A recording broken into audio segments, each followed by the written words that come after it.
Hello, welcome everybody. Today we are in week 7, which is wild because I feel like this has flown by so quickly.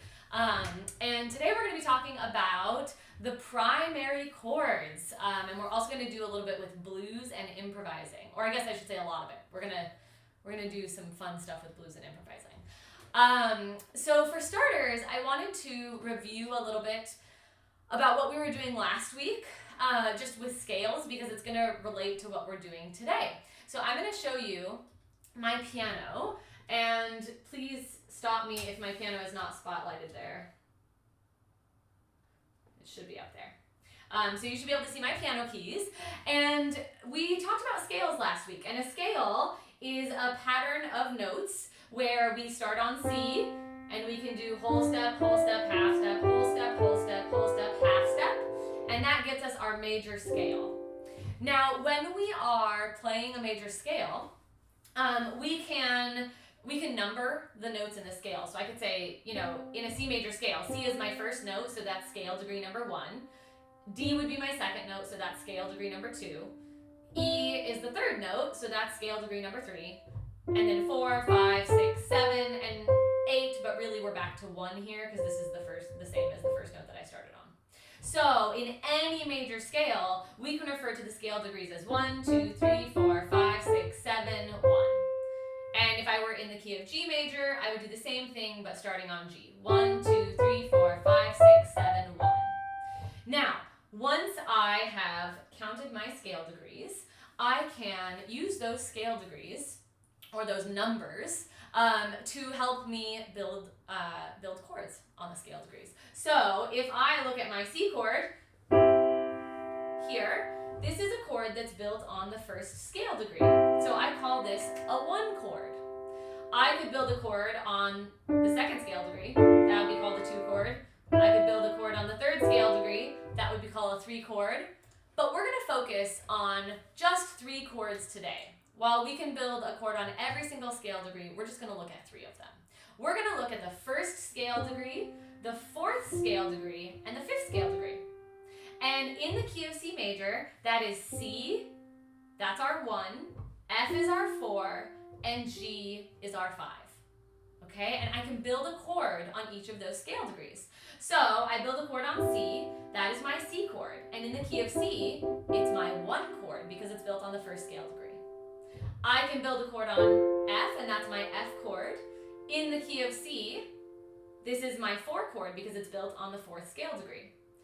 And then I can build a chord on G, which is a G chord, and in the key of C, it's my 5 chord because it's built on the 5th scale degree. All right?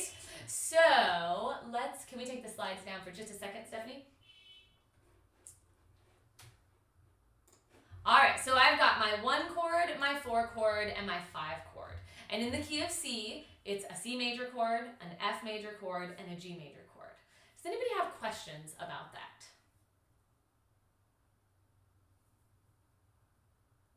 No? Okay, great. Well, in that case, let's put the slides back up and we'll go to the next one. So these 3 chords, the chords that are built on 1, 4, and 5, they're the 3 most common chords that we hear in music. And we see them written with Roman numerals. So if you ever see Roman numerals written in sheet music or written in a music book or anything like that, you know that they're referring to chords. And I'm going to annotate on the screen so that you can see. Oh, there we go. Thanks, Stephanie. So our 1 chord and our 4 chord and our 5 chord, there we go. Roman numerals. And they're in uppercase Roman numerals because these are major chords. This one, my 2 chord, my 3 chord, my 6 chord, these ones are lowercase. We're not going to pay attention to those right now. They're minor chords. But the 1, 4, and the 5, those are called the primary triads because they're the 3 most important chords in Western music. We hear them all of the time. Now, let's go ahead and play them together. And let's start with our right hand. So everybody, if you're near your piano, go ahead and play. If not, you can listen and sing along. We're going to go C chord, and then F chord, and then G chord. But we're going to hold them each for 4 counts. So here we go. Starting with our C chord. 1, 2, ready, go. C, 2, 3, going to F, F, 2, 3, going to G, G, 2, 3, back to C, C, 2, let's do it one more time, starting on C, C, 2, 3, up to F, F, 2, 3, up to G, G, 2, 3, back to C, C, 2, 3. Nice! Now, these chords are really wonderful. They sound lovely, and we can do this in every single key. We can take that first scale degree, the fourth scale degree, and the fifth scale degree, and we can build a chord on each of those scale degrees. And when we do that, we're doing the exact same thing that we just did, but we can do that in different keys. We're not going to go into that today because that would unlock a whole box of like endless amounts of chords. So today we're going to focus on C major, and we're going to focus on the 1, 4, and 5 chord in C major. Now the good news is we've already played those chords a little bit, the C chord, the F chord, and the G chord. So those are our primary chords. That's what we need to know. And does anybody have any questions before I go on?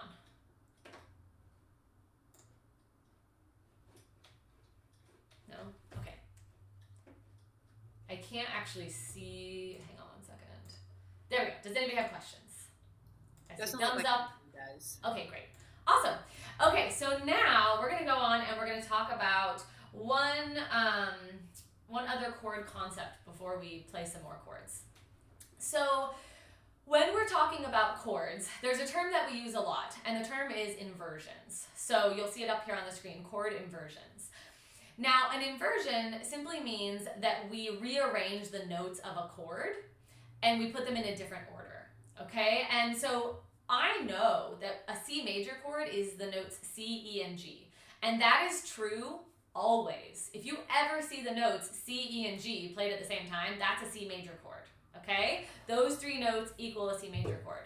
Now, on your screen, you can see the way that we've played this chord, which is with the C on the bottom, the E in the middle, and the G on the top. That's called root position because the root of the chord, or the note where the chord gets its name from, is on the bottom.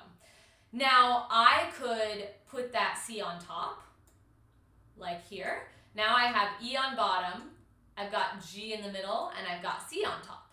And that's called first inversion. And the name of the inversion isn't so important. What's important to know is that this is still a C major chord, even though the notes are in a different order, because it's still those three notes that make up a C major chord. Now, I can have the C in the middle, and I can have the G on the bottom, and the E on the top, and that is also still a C major chord, because I still have those three notes, they're just in a different order. So my C major chord can come in three different positions. Root position, which means the name of the chord is on the bottom. First inversion, which means the middle, what would usually be the middle of the chord is on the bottom. And then second inversion, where what would usually be the top note of the chord is now on the bottom. Okay, so let's play a couple of those together. And I'm going to spotlight my piano again so that you can see the way that this moves around on our piano. Now, I love to visualize things on the piano. I think it makes it a lot easier. So let's play that root position C chord again. So we can see C is on the bottom, E is in the middle, G is on the top. Now, for our next inversion, we're going to take this C that's on the bottom, and we're going to put that on the top. So I'm using my left hand. I'm kind of putting this C on the top. And now I'm going to change fingers. So I'm going to put my thumb on the E, I'm going to put my second finger on the G, and my pinky on the C. So I have 1, 2, and 5, and I'm playing E, G, and C in my right hand. That is my first inversion chord. It's still a C chord. Now we're going to take that E, and we're going to put it on the top. So now I'm going to put my thumb on G, my third finger on C, and my pinky on E. And that's my second inversion chord. Now if I go up one more and I put this G on the top, I come back to my root position chord. So those are the different inversions of a chord. And inversions are really great because they make moving to different chords a little bit easier. When we're playing the piano, we don't always want to have to be jumping our hands all over the keyboard. Sometimes it's really nice to be able to play a chord and then just move a couple of fingers and play another chord, or a different chord, I should say. So we're going to go on and we're going to look at a chord progression, which is just a series of chords put together in a certain order to create a certain sound. And the chord progression that we're going to look at is one of the most common chord progressions that we have in music, in Western music. So these are our primary chords, and you can see that they've been labeled with Roman numerals, just like they were before. So we've got our 1 chord, and it's in root position. And a great way to recognize root position is that it looks like a snow person. It looks like a little snowman, like I built a snowman out of notes. So this is my root position, 1 chord, C. Now I'm going to my 4 chord.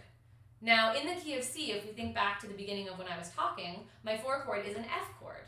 So this is our C chord, this is our F chord. And our F chord is F-A-C. My F is in the middle, the A is on the top, and the C is on the bottom. And what's so cool about the 1 chord and the 4 chord, the 1 chord being in root position and the 4 chord being in an inversion, is notice that the bottom note is the same. Because both of those chords have a C in them. So I, instead of, if you look at my hands on my piano, let me make sure that's up so that you can see it. Thank you. Instead of jumping around from my C chord to my F chord, I can go C, and then to get to my F chord, I can just move up to F and A here, and my C stays on the bottom. So I'm doing my C chord, and now I'm doing my F chord in an inversion. And it's so much easier to get there than it is to jump my hand all the way up there. So that's partly why we have these inversions. All right, we're going to look back at the screen now. We're going to look at our next chord. So then we go back to our 1 chord, and then we're going to go to our 5 chord. Now our 5 chord is G. G, B, and D are the notes of our 5 chord. And notice that the G is on the top, and the B and the D are on the bottom. Now this G, again, is the same as that note that came before it, because my C major chord has a G in it. And so I can keep that G in my pinky, and I can just play my 2nd finger, which is on D, and slide my thumb down to B to get to the 5 chord. So now I'm going to show you that one. So if you watch my hands on my piano again, I'm going to play the 1 chord going to the 5 chord. So here's my C major chord, and I want to go to a G chord, which is G, B, and D. I already have my G here. There's a B right here, and this finger is already on a D. And then I can come back to that C chord. So I'm going to show you that again. So here's the C chord, going to the G chord, coming back to the C chord. So if I take this whole progression and I play it all together, I get C, F, C, G, C. And if I say it with the Roman numerals, it's my 1 chord, 4 chord, 1 chord, 5 chord, 1 chord. Now I really like with my students to do what I just did with you, which is to really look at these notes on the staff and on the piano and see where are they moving, which notes are staying the same, which notes are moving. Because it's looking for those patterns that help us to start to be able to play these chord progressions a little bit easier. So we're going to play through it together if you're by your piano, and if you're not, I want you to just follow along, and you can play it on your tabletop or on your leg or wherever in the air. So we're going to go very slowly. We're going to play each chord, and I'm going to narrate what we're doing with our fingers and with the notes. So we're going to start with just our right hand, C major chord. Now, we're going to go to our F chord, and in order to do that, we're going to keep our thumb on C. We're going to move our 3rd finger up to F and our pinky up to A. Now we're going to come back to C. So we're going to move our 3rd finger and our 5th finger down a note each back to E and G. Now we're going to go to our 5 chord. We're going to keep our pinky on G. We're going to play our 2nd finger on D where it already is. And we're going to put our thumb down to B. Now we're going to come back to our C chord on C, E, and G. Okay, now you can see in this example on the screen that they have finger numbers written in for you. And these finger numbers are really helpful because these finger numbers are the same in all of the keys. So we're going to focus on C major today, like we mentioned. But if you were to try to practice this chord progression in other keys, or if you decide to go on with your piano studies, you'll notice that this chord progression uses these same finger numbers in every single key. So it's really nice to practice with the correct finger numbers. So let's go over the left hand. It's the exact same notes, but I'm just going to show you what we're doing with our fingers. So follow along with my piano or on the screen. We're going to take our C major chord and we are doing 1, 3, 5 again. Now in order to get to the F chord, we're going to keep our pinky on C.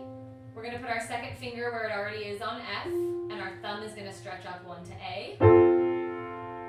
So I'm playing 5, 2, 1. Then I'm going to come back to 5, 3, 1 on C major. Now to go to the 5 chord, I'm going to move 3 and 5 each down a note. So down to B and D. And I keep my thumb on the G.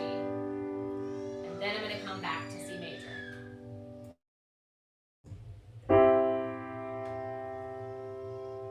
All right. So we've got our 1, 4, 1, 5, 1 chord progression. Now, we played it hand separately, and a wonderful way to practice this would be to, play it right hand until that felt really comfortable, play it left hand until that felt really comfortable, and then see if you could put it hands together and get comfortable doing both hands at the same time. Like we talked about before, chords are patterns, and recognizing patterns in music makes it easier to play. And so the more fluent that you can be in playing these chords in the different inversions, and especially in this chord progression, the easier it's going to be when you see these chords come up in music or when you're reading from a lead sheet. So does anybody have any questions about the 1, 4, 5 chord or the chord progression or how to play that? Yes, Ashley. I just wanted to ask if we could explain key of C, what that means again. Sorry. Sure, no problem. So the key of C, when we talk about key signatures, we're talking about how many sharps or flats they have and what our home base is. So the key of C means that C is our home. So when we're playing something that's in the key of C, when we end on a C chord, it's going to sound very nice and pleasant to our ears. And the key of C means that we're gonna use notes of the C major scale, which has no sharps or no flats. So if I start on C and I play all the notes to the next C with no sharps or flats, that's my C major scale. Okay, any other questions?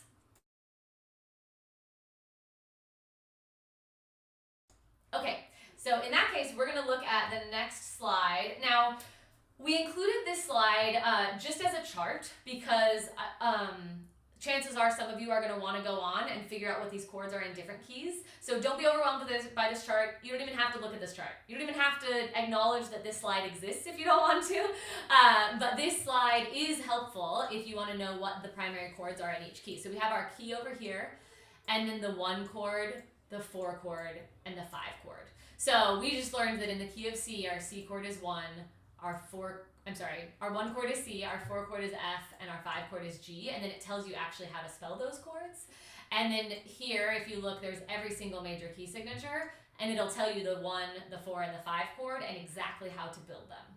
So if you want to practice these chords and all of the different key signatures, this is the slide for you. If C major is enough, you can ignore this slide. All right, let's go on to the next slide. So these 3 chords, the primary triads, or the primary chords as we were calling them, are so common. They're so important, and we hear them all the time. You have all heard them a lot, even if you didn't know what they were called or what they meant. And here are just some examples of the songs that we can hear them in. Let's see. La Bamba.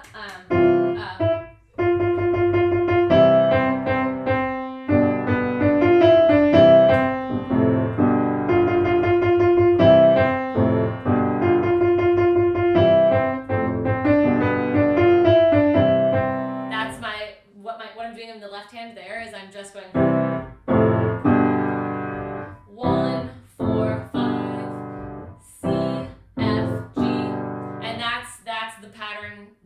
repeats throughout that entire song. Another one is The Lion Sleeps Tonight. Ashley, will Yeah. you move your camera over so people can see your hand a little bit better? Yes. You want the On top your, view of the yeah, camera? yeah, that one. Yeah, That's yeah. cool. Definitely. Oh, yeah. You're looking at my ground. That's not a good view. Okay, here we go. So here's La Bamba again. So it's C, F, G.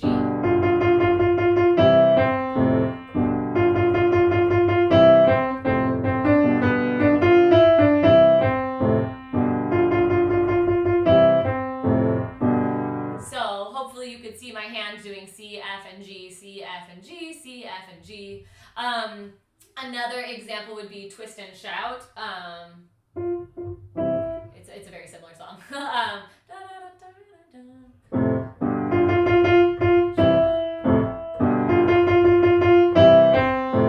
It's basically the same song, actually.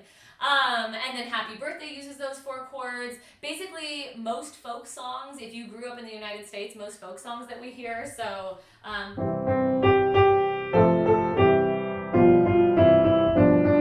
Twinkle Twinkle Little Star. Let's see, one that my daughter is currently obsessed with is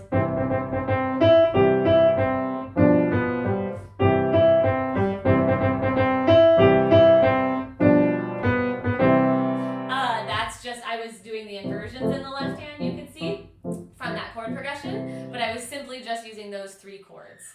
A famous classical example would be one of Mozart's piano sonatas. You might have heard this before.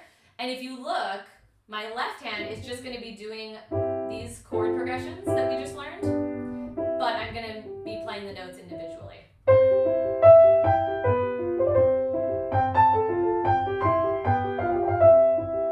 So I'm playing that 1, 4, 5, 1, just individual notes.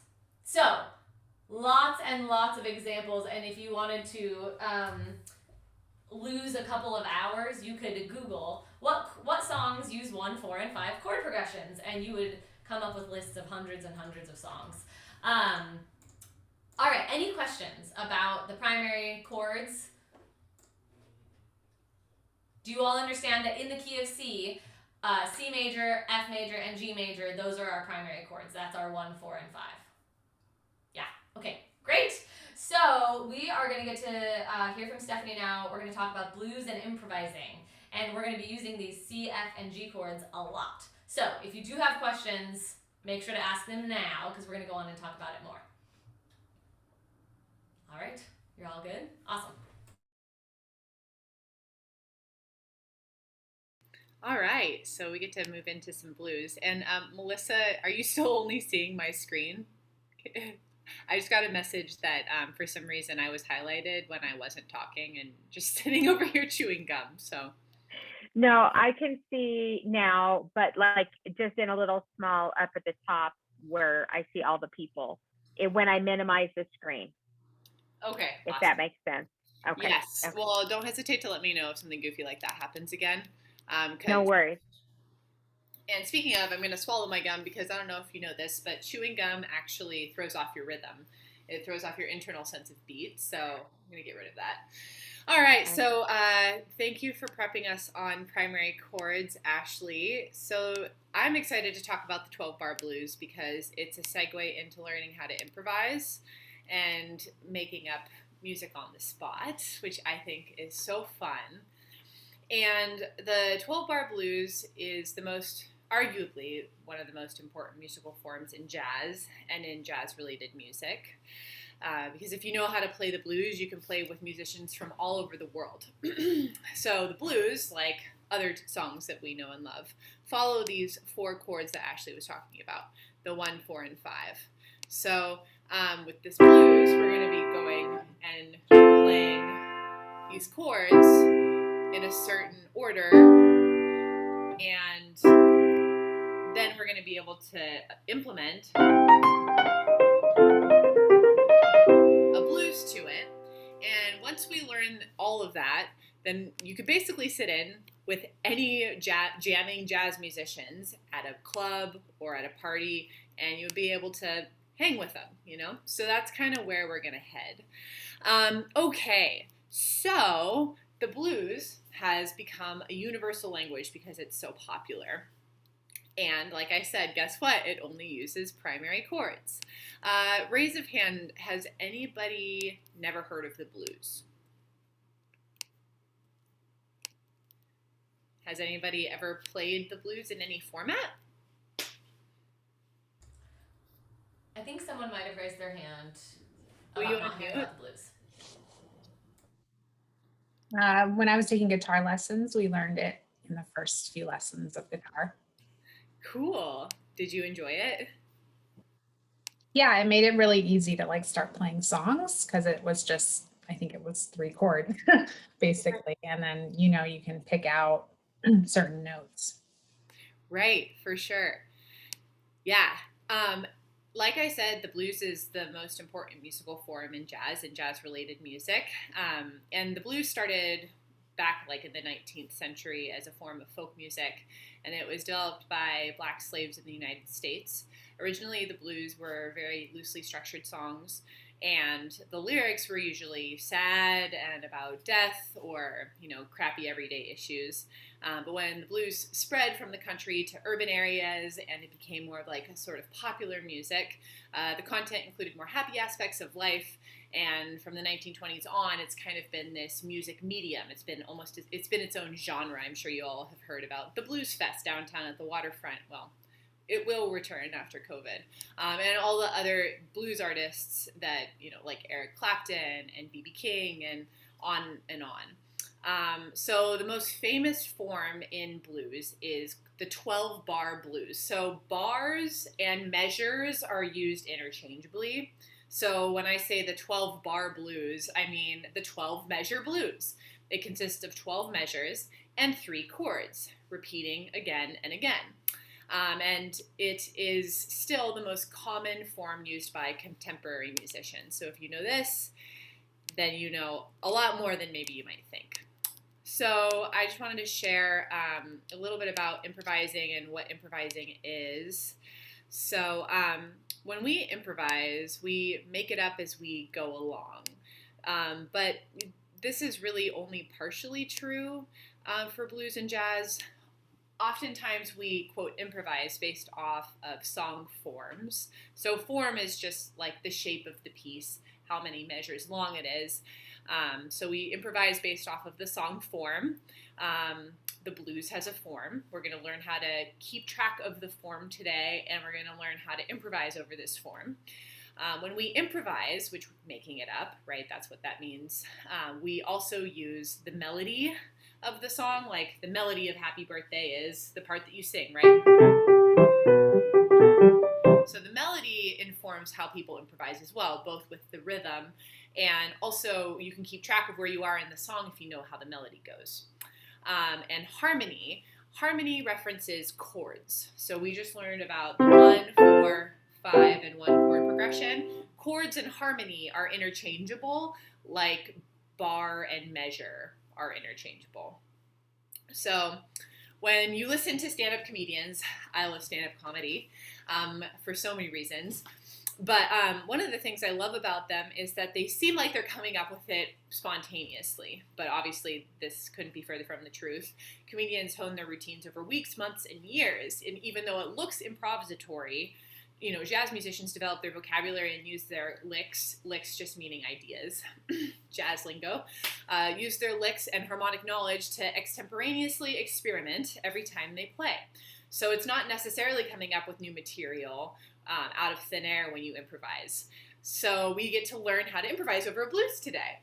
And I just want to talk a little bit about these concepts of what it means to improvise and how people improvise, because I've heard so many people say that they think that it looks magical that people are coming up with things to play, and how could they ever know what to play and how to make it sound good, and I could never do that, I could never make something up on the spot. How are they coming up with this out of thin air, you know? And that is a myth, and that's not how it's approached at all. It's learning a language, it's learning a vocabulary, and that's what I hope to kind of impart to you guys today. Can I interject something really quickly? Yes. I just wanted to say, so that's, I think, part of the reason, and I hope that someday the systems will merge and be perfect, but That's part of the trouble of learning to read music. And the way that we teach music is we teach people how to read music off of a page a lot of the time, not all the time, but a lot of the time. And we get so used to trying to play things correctly, as Stephanie was saying, and make things sound good. And I just wanted to encourage you all to get rid of that for right now. To give yourself permission to play things that don't sound good, and to give yourself permission to experiment. Because when we improvise, really the practice, kind of like what Stephanie was touching on, of honing your licks or coming up with your tool belt, like the different things in your tool belt, as I like to say, it's about creating the space for you to create. And when we create, we're going to create things that we like sometimes, and a lot of the times we're going to create things that we don't like, and that's okay. So as you're improvising, you might do something that you don't like the sound of. That's fine, don't do it again. You might do something that you do like the sound of, and then that's great, do that again. And if we can create that space where we get rid of those thoughts and those voices that are saying, that doesn't sound good, you can't do this, it needs to sound this way, it needs to be good, it's really hard to improvise in what I've seen in teaching this and in learning to improvise myself. So I just want to encourage you all to do that as you go through this lesson. See if you can get rid of that and have fun and allow yourself to play things that sound good or not, because both are okay.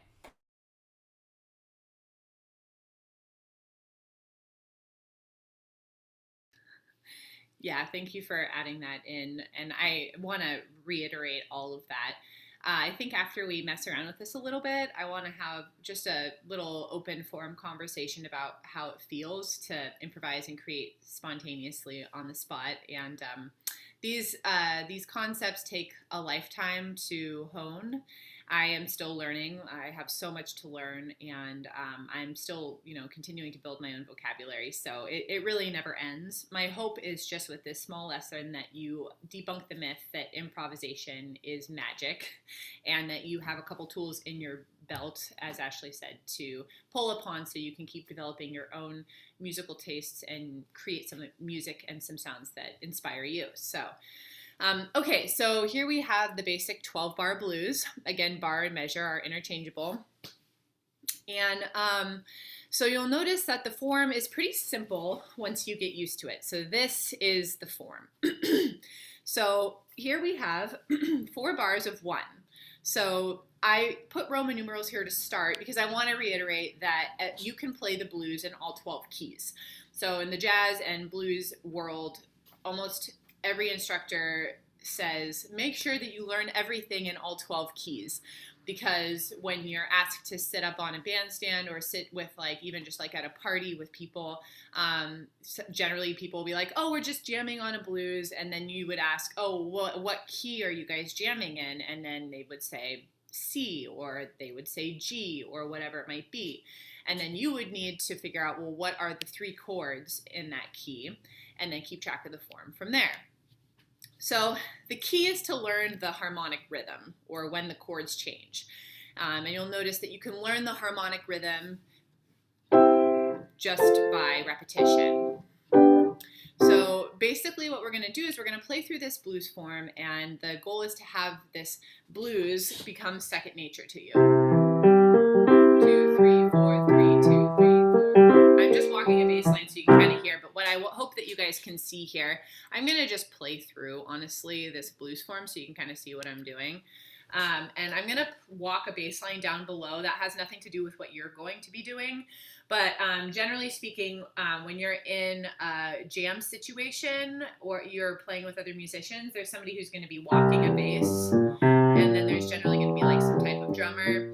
So I'm going to pretend to be a bass player while I show you the 3 chords, the 3 primary chords that you're going to use while you improvise, okay? So I'm going to be counting 1, 2, 3, 4, 2, 2, 3, 4, 3, 2, 3, 4, 4, 2, 3, 4, 5. I'll follow along and Ashley's going to be a little and Ashley's going to follow along and mark the measures, which will be helpful so you can see where I'm at. So what I'm doing is, for right now, and what I'm going to have you guys do for now, is just play these chords that we learned in whole notes, right? So I'm going to demonstrate this with Roman numerals, and then I'm going to show you this in the key of C, which is the key we're going to be hanging out in today. All right, so I'm going to start from the top. 1, 2, 1, 2, 3, 4. 1, 2, 3, 4.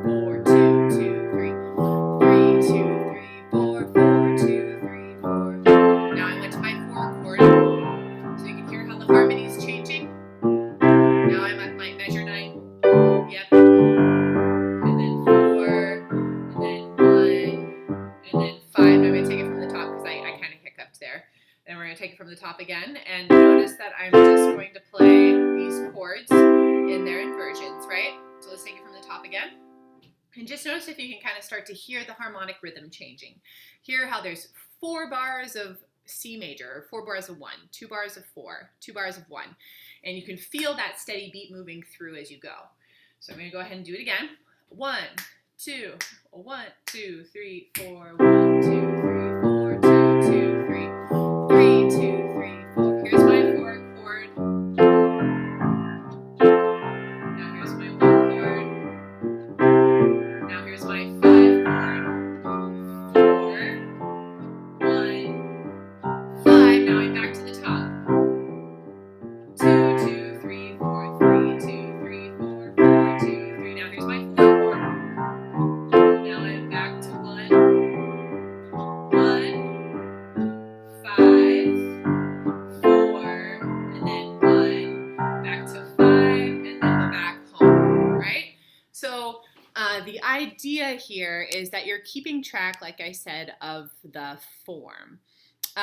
You want it to become second nature so you don't have to think about it. You can just hear the chords changing and go with it.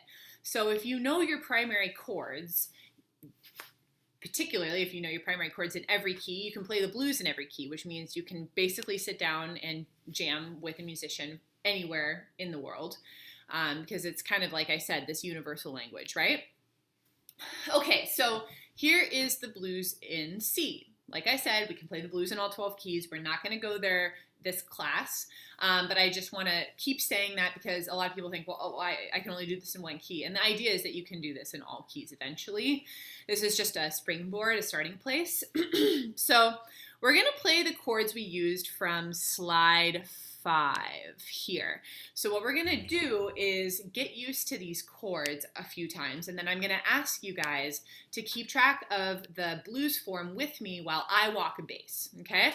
So ideally, you guys are going to be playing these chords with the left hand, and the reason for that is because you want to be able to have your right hand be free to play your blues. So you're going to keep track of your form, and then you're, going to have that left hand keeping track of the harmony.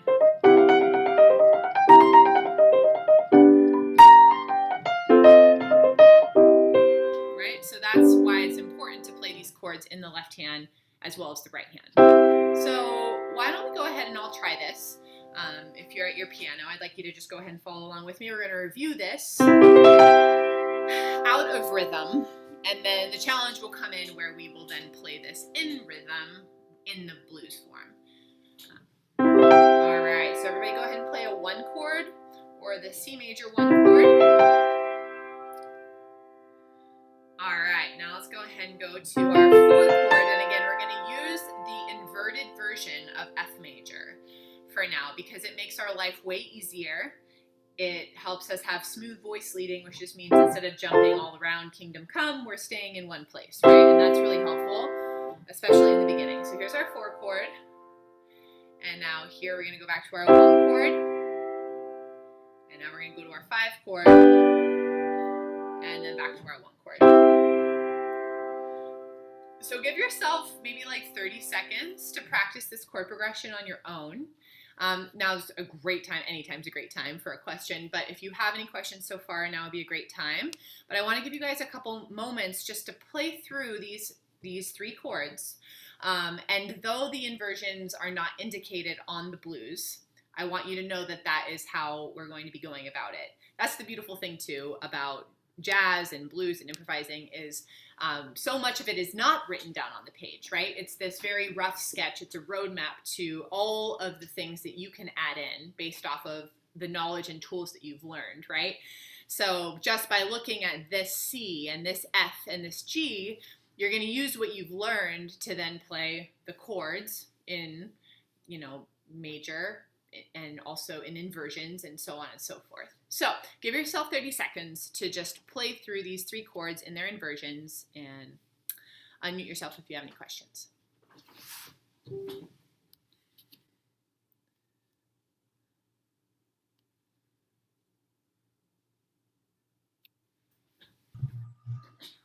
Stephanie, did you say that typically you're playing this with your left hand? Yeah. Okay. Yeah, but I think it would be a good idea to kind of do both because you want both hands to be up to speed. But in general, you're going to have your left hand be playing the chord because you want your right hand to be free to improvise and stuff like that. Does that answer your question?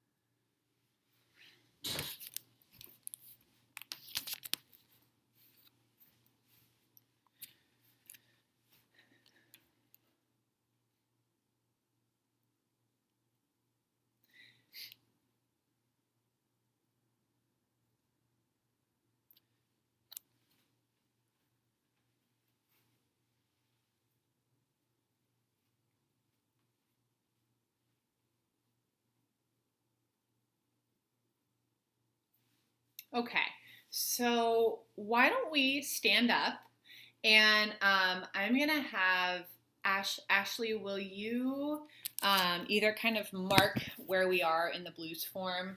I think what we're gonna do is if everybody could stand up and just walk a steady beat with me. So we're just gonna keep a really steady walking beat here.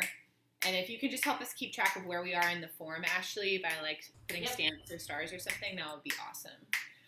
Okay, so the idea, first of all, I want you guys to get up and moving because I feel like I sit way too much during the day, but also I want you to feel the steady pulse moving through your body by stepping the quarter note pulse, right? And what I want you to do is listen and see if you can start hearing where the harmonic rhythm starts to change, okay? So Ashley's going to help keep track of where we are by putting a little heart as I play. So we're going to walk a steady beat, okay? And I am going to start saying the chord as I move through each measure. So I'll show you an example here. C, C, C, C, F, F. I'm still walking the beat, right? And then C, C, right? So I'm walking the beat. I'm walking my quarter note pulse. I'm playing the chords. I'm playing the chords so you can hear it. And I want you guys to start chanting the harmonies to yourself while you're walking, okay? So I'm going to repeat this 4 times. And I'm going to keep coming back to the top every time. And one of the things I'm going to do is, first time through, I'm going to say the chord symbols. So C, C, right? And then I'm going to go ahead and vacillate back to the Roman numerals. 1, 1, right? 4, and I want you to kind of jump on board while you're keeping track of the beat, okay? So here is our steady beat. All right, here we go. Try to say the harmonies and keep a steady beat with me as you go. Ready? 1, 2, 1, 2, 3, 4. 1, 2, 3, 4. 2, 3, 4. C, C, F, F. C, C, G, F,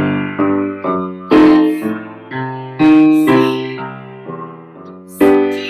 Now back to the top. 1, 1. Keep walking a steady beat. 1, 1, 4,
ahead and have a seat.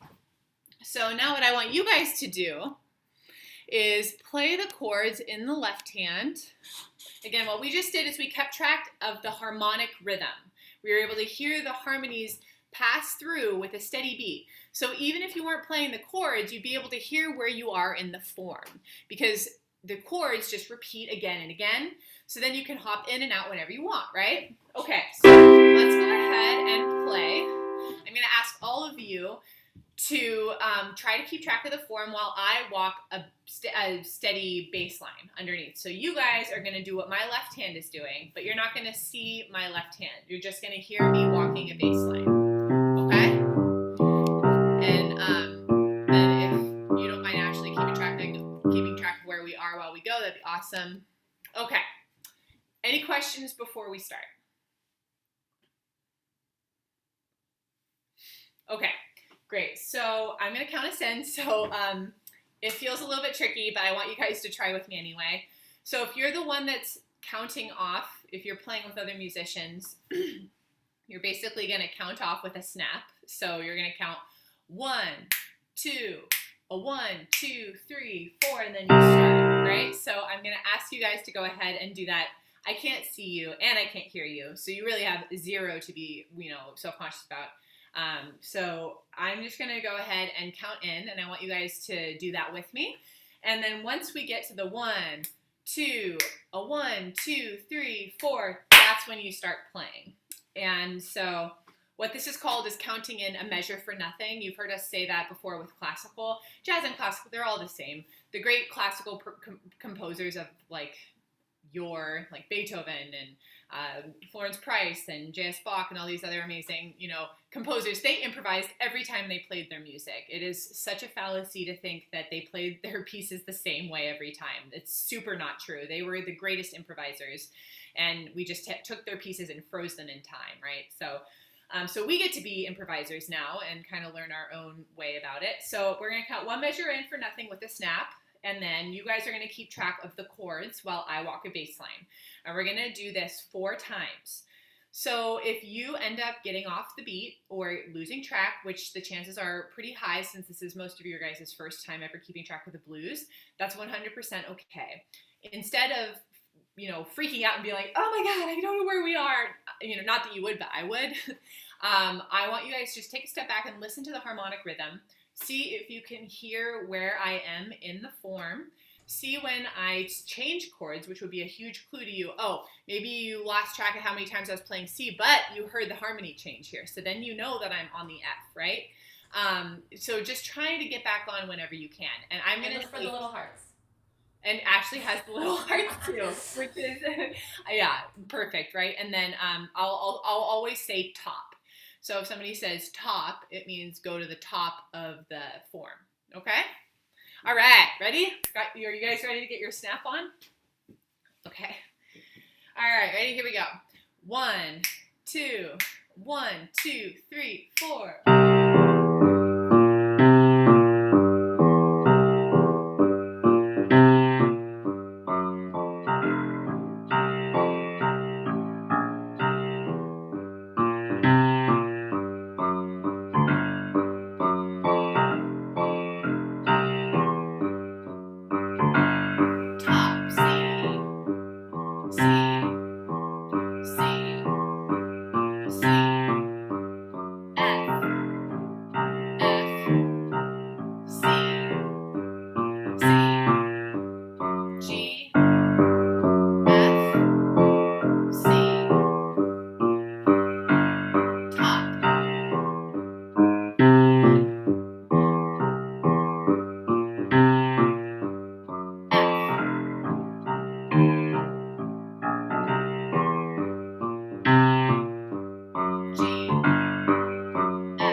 I'm curious to see how that experience went for all of you. If you don't mind just unmuting and letting me know. How was that? Oh, and thanks for, I don't know if you guys saw what Asta said, but she said that the root of the blues is West African music and that enslaved people brought, which is absolutely true. Sorry about that goof. Right. The playing was not so hard. It's beautiful to have you count it out that way, but just hearing you say out loud, everyone improvises, it's okay to improvise, you don't have to stick to the notes, that's liberating. It's really liberating, so thank you. Yes, absolutely. And Kathy asked about seeing both hands. Did you want to see both of my hands playing the chords, Kathy?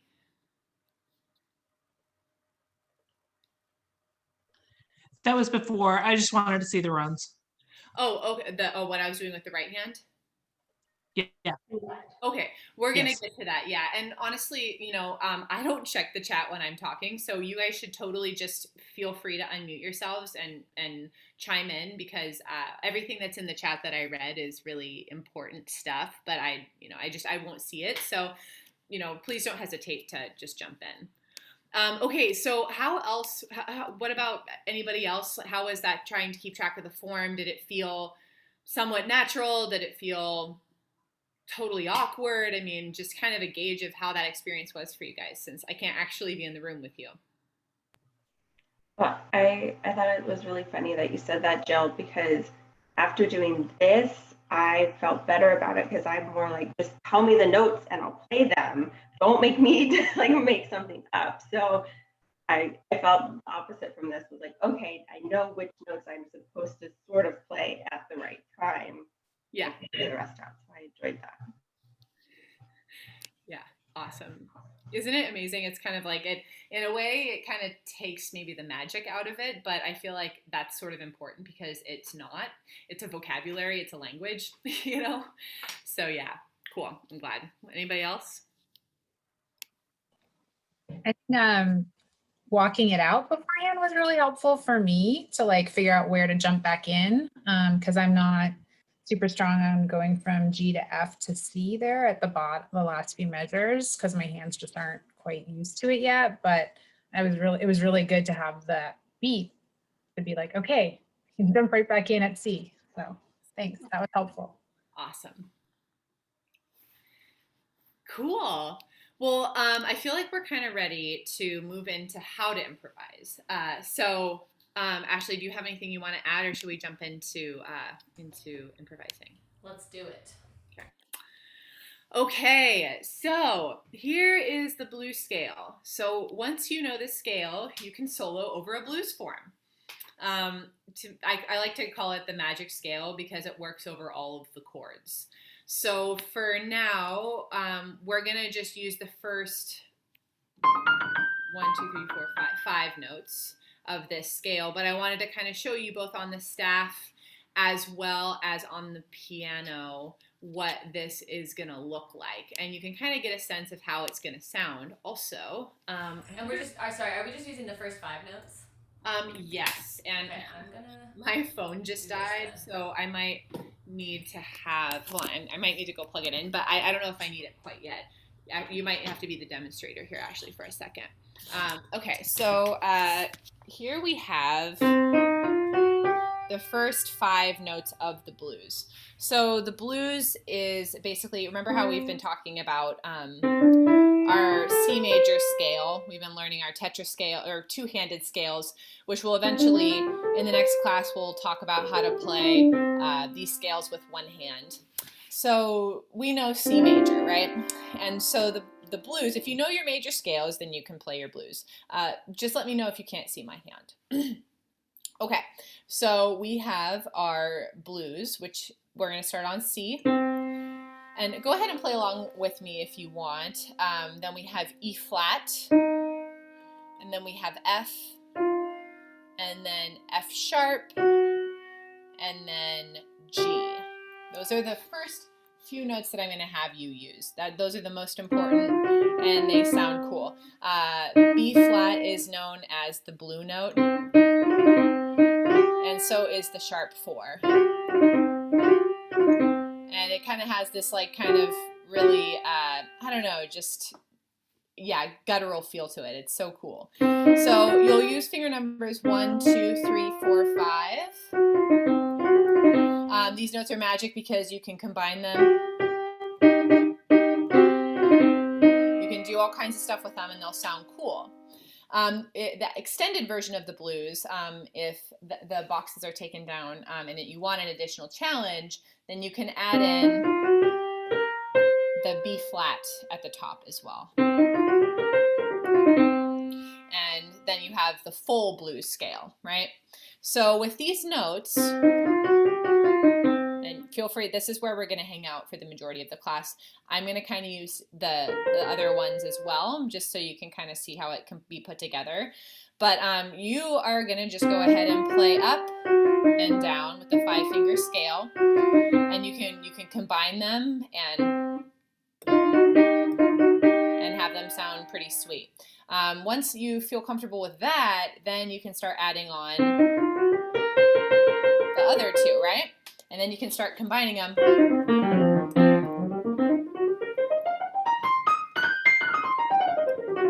And it sounds like complex, but really it's just these notes, right?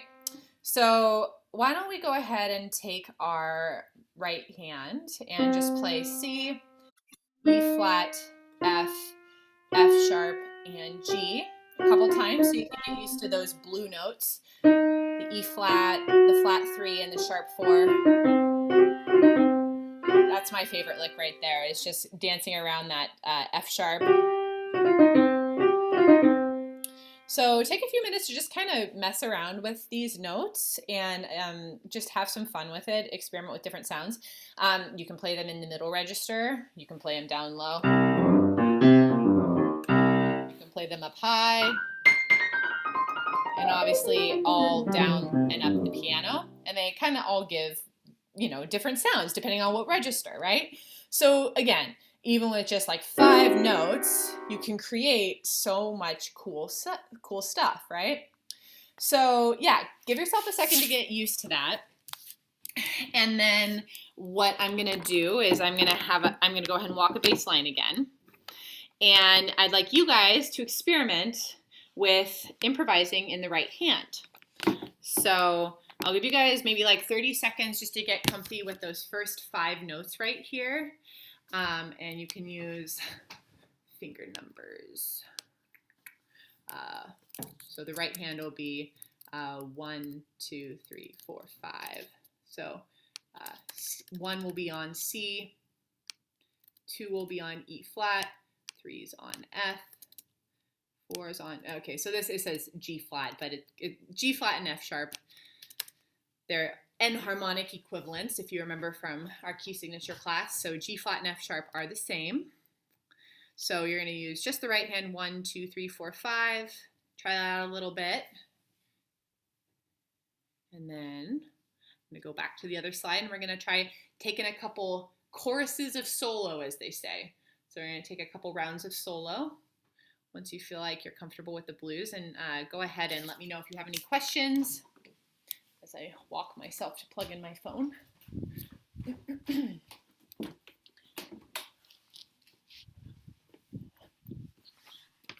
I have a question real quick. Yes. So I do admit that I may have missed this in one of the previous weeks, but is there like an intuitive tip of where or how to shift your fingers as you're moving? For the right hand or the left hand? I guess both. I think that's what trips me up when I'm changing chords, is like I'm not quite sure which finger to use. Right. Well, let's see here. Would it be more helpful for me to address the left hand or the right hand right now? I think for right now, probably the right hand, since we're working. Okay. So let me just make sure that you can see me here. So with this particular example, so your question is, how do I move my hand around? And this, because, you know, this is a 5-finger pattern you're using, basically, you're just gonna, you know, stay sort of in this 5-finger position. So this one is actually, I guess, you're just going to stay more in this area. And as you have different shifts, let's say you added the other notes in, you can do a thumb tuck under. You know, you can always, usually it's a crossover with a finger or a tucking under of a finger, if that makes sense, Alina. So you're basically trying to figure out, okay, well, where am I intending to go? And then if you're intending to go up higher, then you're probably going to need to tuck your thumb under and then plan for that continuation up higher. Or if you're trying to go lower, then you're going to just, you know, need to cross over and continue down based off of what direction. So it's kind of a crossing under, crosser over situation.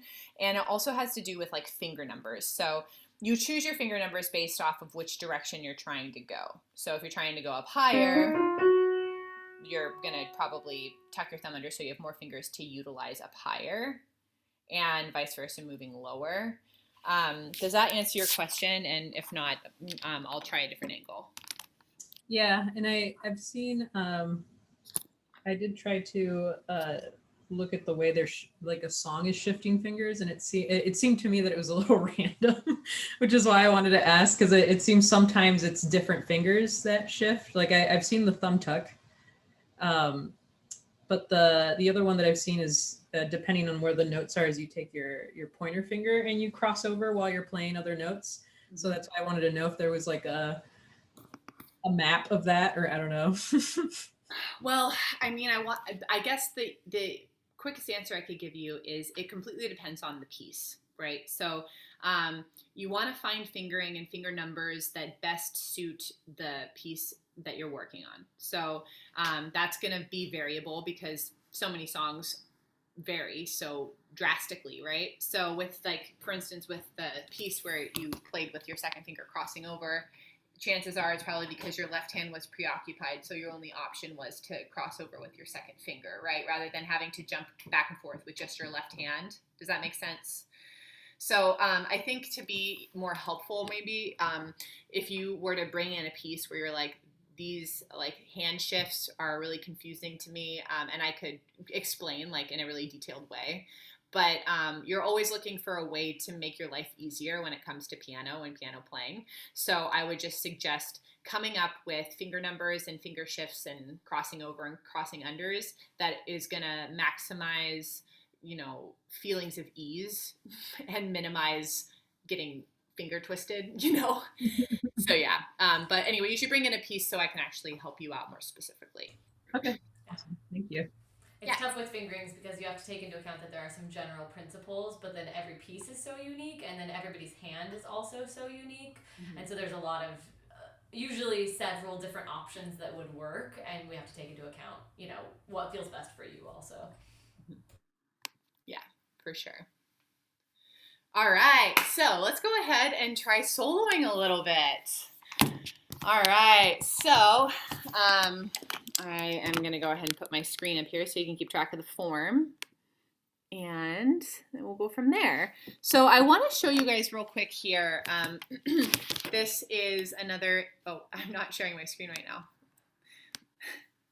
now. This is another example of the 12-bar blues. So just another reiteration of the same thing. So we have 4 bars of 1, 2 bars of 4, 2 bars of 1, 1 bar of 5, 1 bar of 4, 2 bars of 1. Our slide has a typo. This should have been uppercase Roman numeral 4 because it's the 4 chord. So like this says, the blues accompaniment follows a strict 12-bar pattern. Again, bar and measures, they're the same thing. So that's what that's referencing. And we're going to keep using block chords to play the 12-bar blues pattern with the left hand. So this is the 5-finger pattern that I'm having you guys use. And yeah, let's just hop to it then. Okay. So, y'all ready? All right, cool. Let's go ahead and try from the top, and I'm gonna have you guys, you know, choose a register, any register. And you're just gonna use those 5 notes. If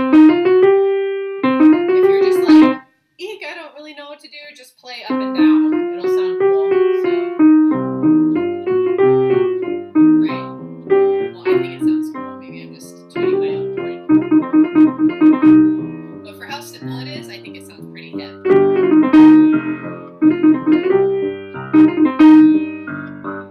So, why don't you go ahead and just use those 5 notes, and I'm going to walk a bass line. As we get leveled up, because I'm going to give you guys a little bit of practice time, because I think this takes a few minutes to get this like more in your muscle memory. Eventually, you're going to be playing primary chords in your left hand, and you're just going to be soloing in the left. 2, 3, 4, 2, 3. And then here's my F chord. 5.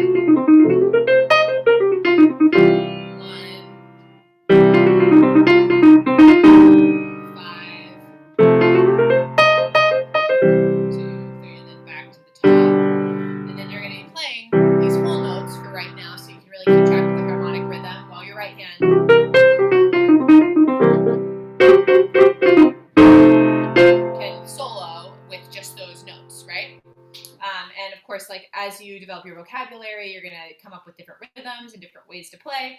But for right now, just hanging out right here is a great place to land, or any variation thereof. There's no wrong way to do it, especially since, yeah, we're not even in the same room. So, okay, here we go. From the top, ready? 1, 2, 1, 2, 3, 4. 1, 2, 3, 4. 2, 2, 3, 4. 3, 2, 3, 4. 4, 2, 3, 4. F, C, C, G, F, C, G, top. 5.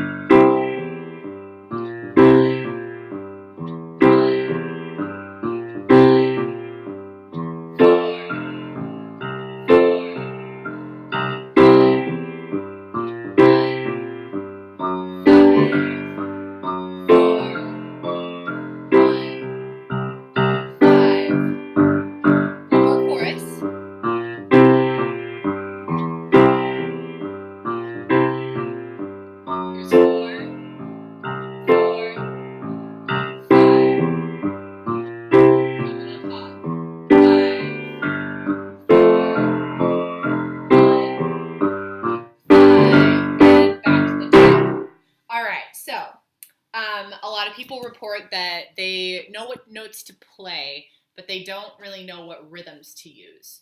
So I'm going to give you a little trick that I like to use because I run into the same issue. And it's pretty amazing that if you just apply a little bit of a rhythm, then you can sound so much more intentional. Remember, rhythm are note values combined with some sort of a steady beat. So I am going to choose a rhythm of a really simple song, Happy Birthday to You. So I'm just going to use Happy Birthday to You, Happy Birthday to You, Happy Birthday. Do we have any February birthdays? No? Okay, how about March? Mine was just February 10th. Yours, who? I saw Jason's is in March, and who had February 10th? Melissa Miracle. Melissa Miracle, nice. Okay, so happy birthday to Jason and Miracle, or Melissa. So basically, okay, so happy birthday to you, happy birthday to you, happy birthday, dear Jason, happy birthday to you, or happy birthday, dear Melissa. That gives you an even more complex rhythm, right? So you're like, okay, well, how do you implement that? So I'm going to show you with these 5 notes. I'm just going to combine the different notes with the rhythm, okay? Happy birthday to you, happy birthday to you, happy birthday dear Jason, happy birthday to you, happy birthday to you, happy birthday to you, happy birthday to you, happy birthday to you. Great, so happy birthday dear Melissa, happy birthday to you, happy birthday to you, happy birthday to you, happy birthday dear Melissa, happy birthday to you. Happy birthday to you, happy birthday to you, happy birthday, dear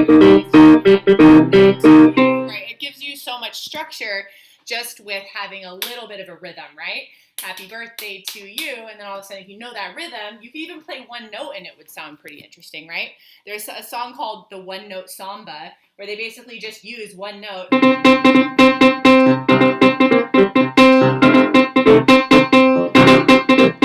if you add a rhythm to it, which that was just happy birthday, right? Happy birthday to you, happy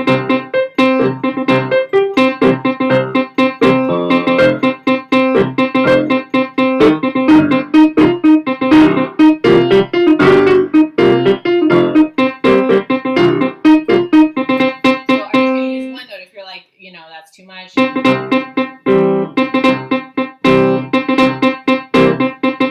my four chord.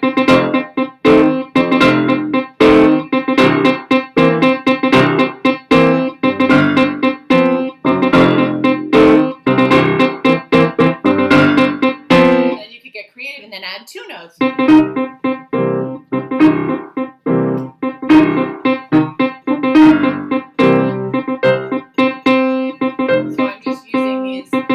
Basically like two notes, one note, right? And a really basic rhythm. But you would never know that my inspiration is a song I've been singing since I was like 2, right? So I think like it's kind of nice to have some structure, right? And this is a great way to use structure and then also use your creative, artistic, improvisatory side too, right? So I'm going to give you guys, 30 seconds a minute.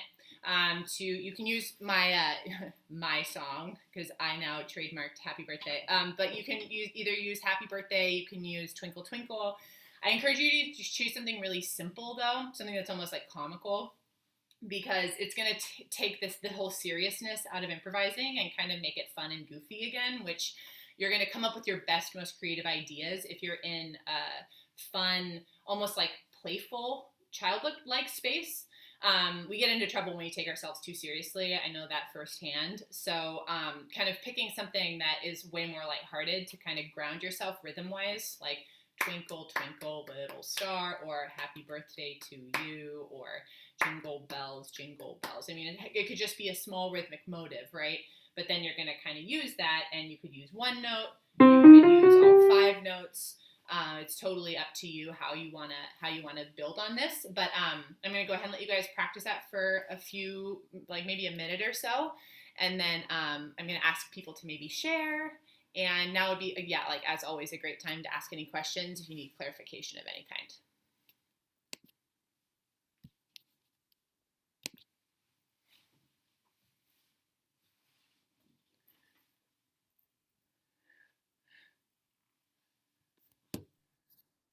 I mean, I don't know if you have any tips or anything, because my biggest issue is I can play a piece on the right hand only and I'm fine. I can play a piece on the left hand only and I'm fine. The second I try to play both at once, it is crap. Like I can't, my brain cannot split focus like that. Right. Is it just a matter of just practicing and just doing it over and over again, or are there any kind of tips? Yeah, I mean, I'm sure Ashley has thoughts, but my opinion is it's just a matter of time in the saddle, time practicing, coordinating the hands together to get them to work together. It takes time and it takes coordination. So I think if you're feeling like you're hitting a wall, it's just because it's a new choreographed motion that your body's not used to yet. And I guarantee like there are things that you can do now that you couldn't do when you started this class. And, over time, the more you do this, it'll feel more natural. I think what might be helpful, like we've talked about, is taking smaller sections of a piece. Like, so for instance, if you're struggling to get hands together rather than pushing yourself to do the whole 12-bar blues, maybe you just hang out on C, play this chord and hold it, and then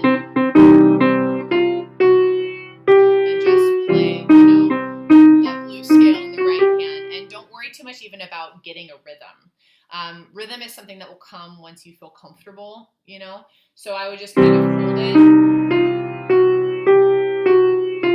and just kind of, hang out and see what does it feel like when my hands are playing at the same time, Not even having any pressure to do anything other than my hands are playing at the same time.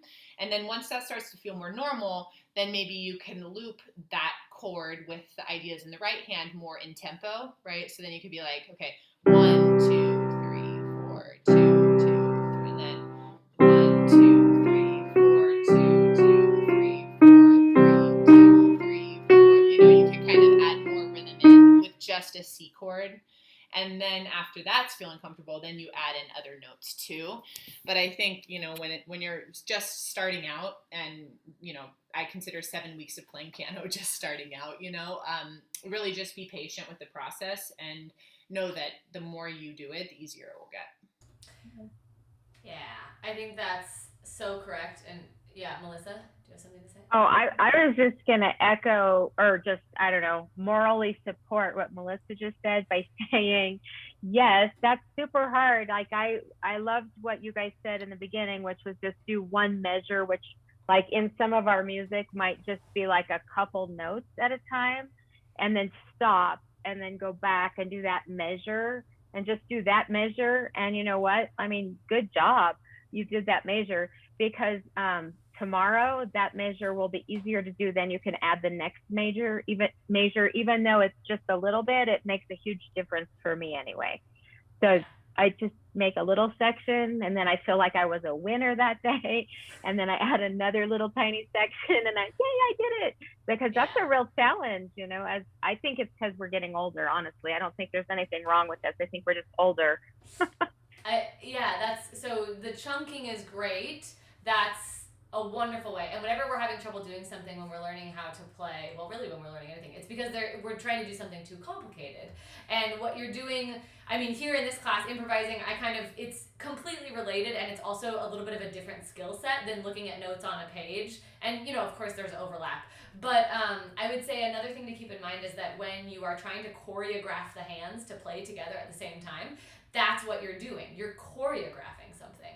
And so if you think of choreographing in other areas that we see that, like when little kids are trying to learn how to walk, or when someone's choreographing a dance, there's a plan, and there's a specific process that happens. And so I like to use the example of, if you've ever seen a lot of people dance on stage, we have 10 fingers, and so to get them to all do what they need to do when they need to do it, it's really complicated. And it's really helpful if you know exactly when they're supposed to play. And we have to send a signal all the way from our brain to the tip of our finger, which is really far away. And so when you're learning to read notes on a page, I find it to be really helpful to count the rhythm, to say, okay, C happens on beat 1, E happens on beat 2, G happens on beat 3, and it holds to 4. And then I do that again. C happens on beat 1, not actually saying it that way, but saying 1, 2, 3, 4, 1, 2, and counting it out loud, because then you're actually telling your fingers where to be at what time. And that's something that's really, really important, because if we miss that choreographing element, then the hands don't know how to play together. Because you might be able to say, okay, my left hand knows where it's supposed to play, and my right hand knows where it's supposed to play, but it's completely a different experience to our ears when we put them together. And so if you count out loud when your left hand plays, and you count out loud when your right hand plays, what you're doing is you're giving both of those hands a commonality. They both have a sense of where they're supposed to be when, and when you put them together and you count them out loud, then they still can do their thing independently together, because they know when to do it. So that would be my recommendation also for pieces that you're learning how to read from, is to really make sure that when you do break it down to one measure at a time, you're counting it out loud every time consistently, so that when you add other things that make it more complicated, you're still sticking to that original plan and just adding layers. Yeah. Thanks.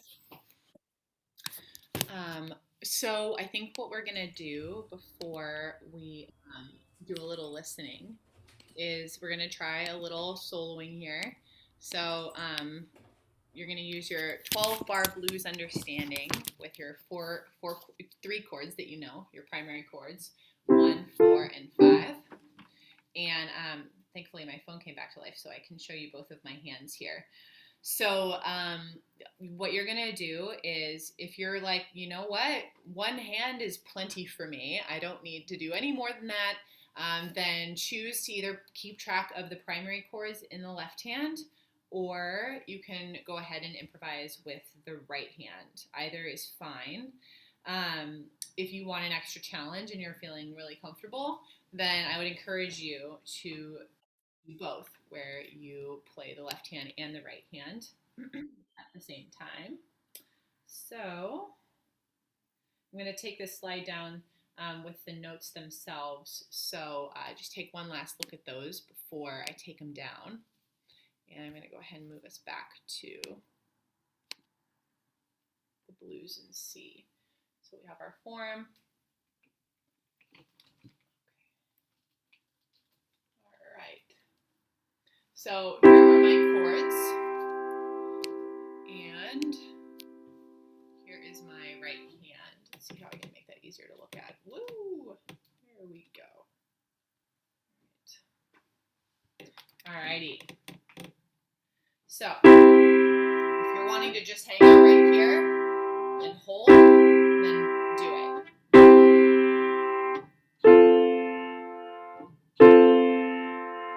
You want to go ahead and use that right hand pattern. You can do that and just play around and maybe try to use a rhythm that stands out to you. You can use many notes, you can use one note. And if you want an extra challenge, then you can do both.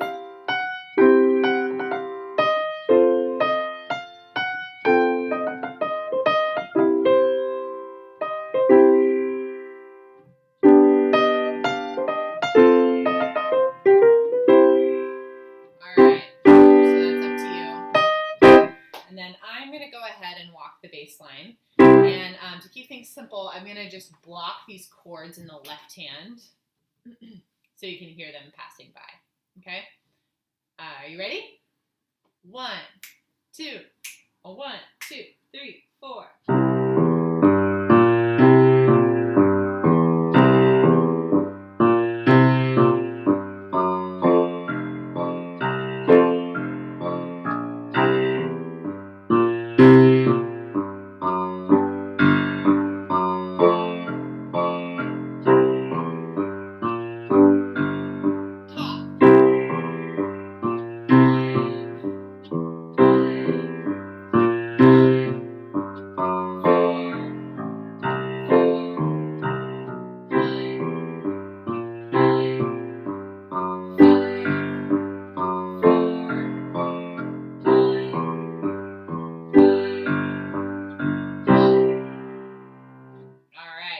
So let's try one more time. Try snapping and counting in. Here we go. 1, 2, 1, 2, 3, 4.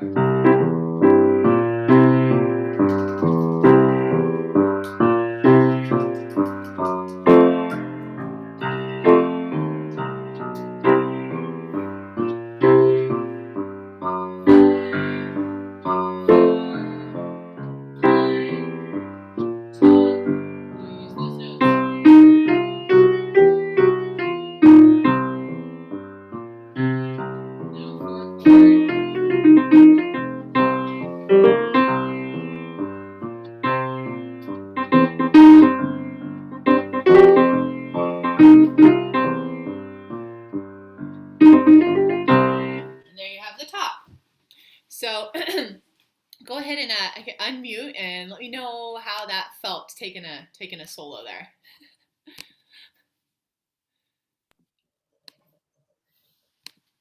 I thought it was pretty fun. I don't know, just like, yeah, you were able to be creative. Good. Did you feel like you could keep track of the form? Yeah, but it was hard to keep up with the chords and everything at the same time. Totally, yeah. I wouldn't imagine anything different. But could you kind of hear when the form was getting back to the top, and could you kind of hear the harmonic rhythm changing and stuff? I think so. Yes. Yeah. Okay. Cool. Yep. Okay.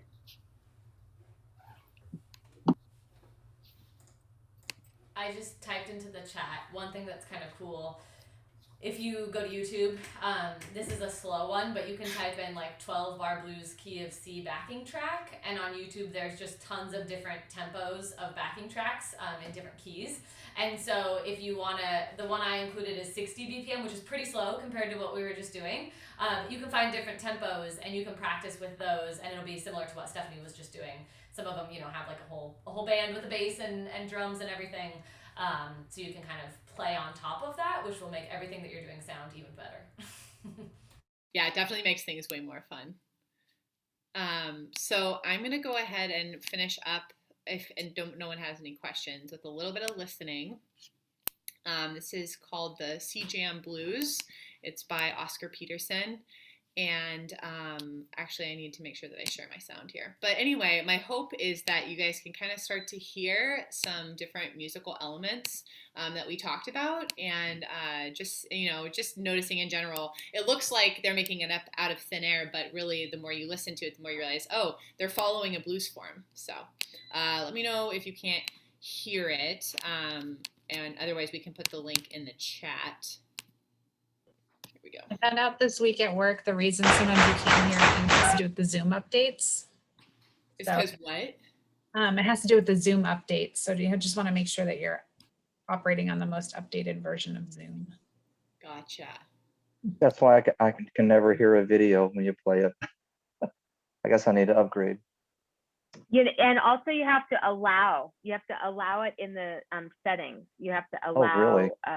Yeah, so go to your settings and then you'll have to click YouTube, or not YouTube, sorry, Zoom. Like you have to click each website or each application that you want to give permission to. Oh, I see. Thank you. I just did it, last week, yeah. Cool. All right, well, I won't play too much because we're almost out of time, but I'll just play a little bit.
Wish we could listen to the whole thing. Definitely go and listen to it. But hopefully what we talked about today helped you listen and understand a little bit more about what he was doing. So, okay, I think that's probably all for today. We added a couple additional slides to check out about how to compose with primary chords and all of that. And Ashley, do you have anything to add? No, I'm excited to see you all next week. We're going to be talking about Western classical music history. It's going to be a lot of fun. We'll do a lot of listening. All right, yeah, and bring your pieces for us to practice so we can hear you play. So think about what you want to do for the last performance. It can be anything from class, anything you want to learn. It can be 1, it can be 2. You'll have some time, and it'll be more time than we had last time. Last time we only had 2 minutes. We're going to give you longer to meet with Stephanie while I talk about music history. So be prepared for that. We'll see you all next week. Nice work, everybody. Great work, everybody. Bye.